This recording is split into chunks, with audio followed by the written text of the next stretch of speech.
Em sap greu aixecar la llebre, però crec que això pot convertir-se en una bola de neu i després no hi haurà Déu que ho aturi.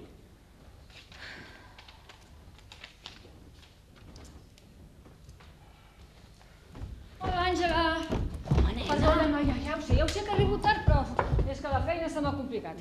I pel postre se m'ha tornat a espatllar l'escalfador de la cera. Hola, Àngela. I els demés que es morin, no? Perdona, noi, que no t'havia vist aquí fent de colom. Què fas aquí dalt? No sé, volia canviar aquest focus, però sabeu què us dic? Trucaré a en Bernat, que es deixi de bàsquets, vingui a l'assaig i ho faci ell. Adéu, noies. Adéu, Fabià. A les 10, en punt, Això digues-li a l'Arcadi, que per ell les 10 són les 9 i 80 o 90 minuts. Ja et saps el paper?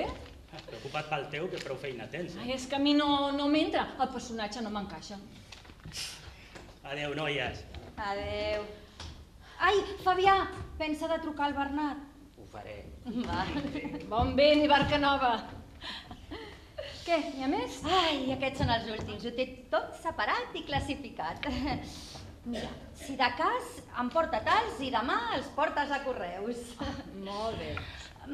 Elvira, tens un moment? Sí, digues. És que voldria parlar amb tu. Digues. Veuràs, el Fabià m'ha comentat que a la ferreteria li han reclamat el pagament d'unes factures. Unes factures? Sí, unes que havia dit el Miquel que estaven pagades i del tot liquidades. Doncs es veu que no. Què insinues?